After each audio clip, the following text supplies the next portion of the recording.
سپاسی بەڕێز پارێزگار و جەنابی وەزیر و جەنابی قایمقام و کارمەندانی کەرتی تەندروستی و هێزەکانی پۆلیس و ئاسایشەکەین کە هەستاون بەم کارە جوامێرە لە پێناو پاراستن و سەلامەتی گیانی هاوڵاتیان شەو ڕۆژ نەخسۆتە سەریەک لە سەرجادەکان شەو ڕۆژەکەنەوە. ئێمەش وەکو کارگەی وەکو گروپی سەرکەوقادر و کارگەی لیدەر هاوس هەستاین بە سازکردنی نیوەڕۆخوارێک بۆ هێزەکانی پۆلیس و ئاسایش و بەشێکی زۆریش لەکەم ئەندامان لە منتیقەی ناوچەی بڵین دیوی شارباژێر بەشێکی لێرە ئەکەوێت بەشێک شەکەوێتەوە ناو شاری سلێمانی. بەڕاستی پێویستە خەڵکی کوردستان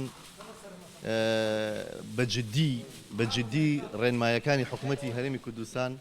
ڕەچاو بکەن و پابند بن پێی، چونکە ئێمە بەدەنی لەم جیهانە، ئێمەش پڕیشکی ئەم ڤایرۆسە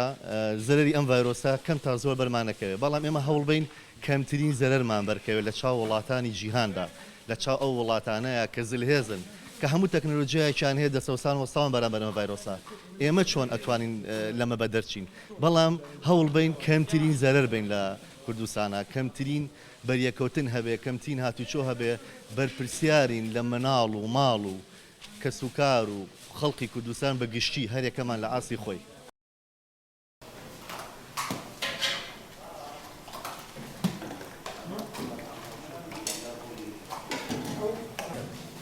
لا